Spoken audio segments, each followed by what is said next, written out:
Hello and welcome back. I'm Barbara O'Neill. Today we're diving into gut health, which is vital for our overall well-being. A balanced gut can enhance your health, but an imbalanced one can lead to issues. Did you know 40% of people worldwide face chronic gastrointestinal problems? It's more common than you might think. In this video, we'll cover the gut's anatomy, the digestive process, nutrient absorption, and practical tips to boost gut health. Stick around until the end for extra tips you won't want to miss. So the mouth is the first organ of digestion. The mouth is the only area that we have say over when it goes in, we have say over what goes in, we have say over the environment surrounding when it goes in. We also have say over how long it's actually in the mouth. And we also have say over how often it goes in. So this is basically the only area that we have total say over. The mouth's pH is an alkaline pH, and there are only two food groups that are broken down in the mouth. A lot of people don't even realize that anything starts its breakdown in the mouth. The enzyme that's released in the mouth that breaks down starch is called ptyalin. And ptyalin is what's often called a salivary amylase. The salivary amylase breaks down starch. It doesn't totally break it down. As you'll see as we go down the journey, it begins the breakdown. Dr. Barbara O'Neill explains that the mouth plays a vital role in the early stages of digestion. Beyond breaking down food with teeth, the mouth initiates chemical digestion with enzymes like salivary amylase, which begins breaking carbohydrates into simpler sugars for easier nutrient absorption later. Saliva from salivary glands contains these enzymes and also moistens food, making it easier to chew and swallow. The tongue, a muscular organ, mixes food with saliva and pushes it toward the throat for swallowing. Taste buds on the tongue allow us to experience flavors, influencing our appetite and aiding digestion. So it is starch that begins its breakdown in the mouth as long as you've got all your molars. The other food is a saturated fat. Saturated fat begins its breakdown in the mouth. Saturated fat is a combination of short and medium chain fatty acids. And underneath the tongue there are sublingual glands, and they release lingual lipase. And lingual lipase is the enzyme that breaks down the saturated fat. So saturated fat is unique in that the breakdown begins in the mouth. That's the only digestion that happens in the mouth. But something very important also happens in the mouth, and that's chewing. We've got teeth for a reason. So the stomach is the next organ of digestion, and the stomach is not an alkaline environment, it is an acid environment, and it's very important that it be an acid environment. You see, the folds that line the stomach are like this, and they are lined with gastric glands, and 2/3 of those gastric glands release mucus. And what that does is that provides a thick mucosa wall protecting the stomach about what is released in here. Now what's released here is pepsinogen, and the other enzyme that's released there is hydrochloric acid. Now in an acid environment, pepsinogen and hydrochloric acid unite to release pepsin. And pepsin is the enzyme that breaks down protein. So the only food that's broken down in the stomach is protein, and it's broken down by pepsin. Hydrochloric plays a very important role. You see, hydrochloric acid not only unites with pepsinogen to release pepsin that breaks down the protein, but hydrochloric acid is antifungal, antibacterial.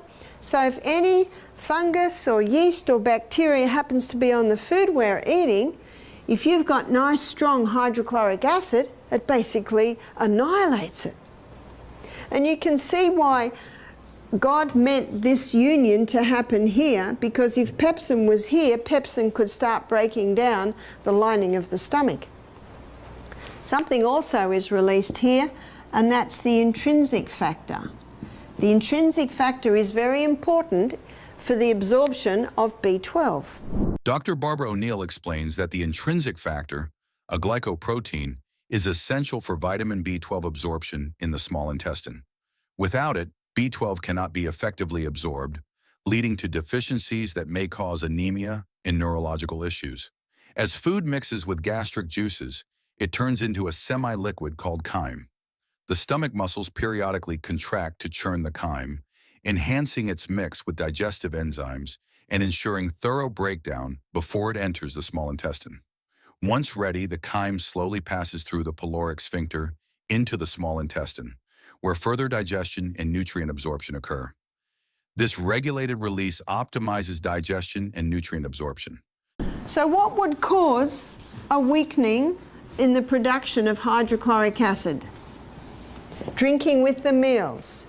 You see, digestion is a chemical process, and that whole reaction I just showed you only happens in an acid environment. If people are drinking with their meals, it waters down the acid so you don't get that connection. And it's an American habit, isn't it? Certainly an Australian habit. Michael and I go to a restaurant and the waiter, what's the first thing he asks? What will you drink? No, we won't have anything to drink. Oh, we'll just bring you water. Now, if we say no, thank you, every waiter in the restaurant is coming to us. You don't have water? We let them put the water there. Okay, that just keeps them quiet. I think it's because people are so busy, they've got no time and they sit to eat. Oh, I haven't drunk. And then they drank water. And a lot of people think they'll just wash the food down. Wash the food down, they basically wash all their digestive enzymes away.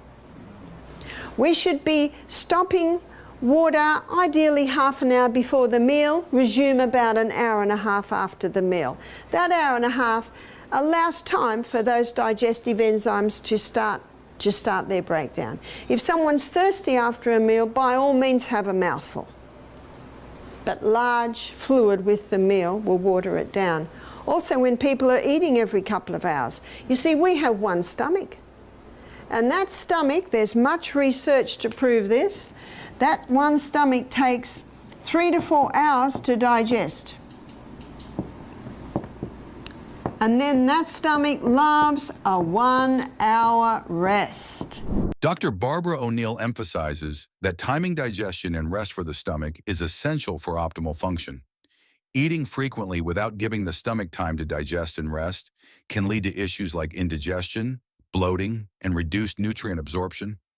Dr. Barbara O'Neill also highlights the importance of balanced fluid intake around meals. While hydration is crucial, drinking large amounts during meals can dilute gastric juices, impairing digestion. Ideally, water should be consumed between meals rather than with them, allowing the stomach to maintain its acidic environment for effective digestion of proteins and other nutrients. And then we move through and come to the first part of the small intestine, which is called the duodenum. And the duodenum has 2 main organs that are emptying into it.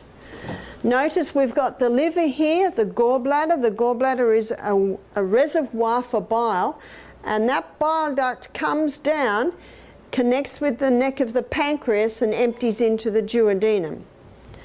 It's an alkaline environment in the duodenum. And the enzyme that is released from your gallbladder, so I'll just do GB for gallbladder, from the duodenum, is bile. And bile is an enzyme that breaks down long-chain fatty acids, so this is your unsaturated fats. So a lot of those fats are vegetable fats, you know, found in your nuts and your seeds. From the duodenum, the pancreas also releases some enzymes in there. And the pancreas releases pancreatic lipase. And pancreatic lipase does the final breakdown of the unsaturated fats. They're the long-chain fatty acids. So bile starts it, pancreatic lipase finalizes it. The pancreas also releases pancreatic amylase. And remember, ptyalin is a salivary amylase, so the amylase salivary amylase ptyalase starts the digestion, put on hold in the stomach, comes to the duodenum, and pancreatic amylase finalizes the starch digestion. What's also released in the pancreas is trypsin. And trypsin is the enzyme that finalizes protein digestion.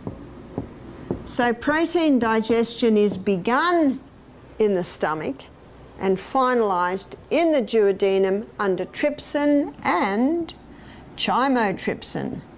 So these are two enzymes that break down protein.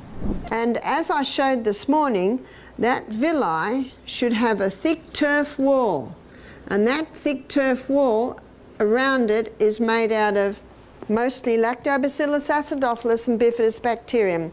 There are trillions of microbes in there, but they're the two main ones, and from them most of them are made. And these bacteria is responsible for the final breakdown, the final touches of digestion. They're particularly important for the release of the B vitamins. That bacteria is also important for the absorption of your nutrients across and into the blood. And of course this villi has capillary networks all through it. That thick turf wall, those microbes, are responsible for protecting the blood, wrong colour, protecting the blood against harmful pathogens that might be in the gut. And those microbes are responsible for nourishing the cells that line the gastrointestinal tract. No wonder I call it the grand finale of digestion. Dr. Barbara O'Neill explains that villi in the small intestine enhance nutrient absorption by increasing surface area, allowing nutrients to enter the bloodstream and support body functions. She also highlights the role of beneficial gut bacteria like Lactobacillus acidophilus and Bifidobacterium, which aid digestion, strengthen immunity, and protect against harmful pathogens. How do you know if the gut's working right?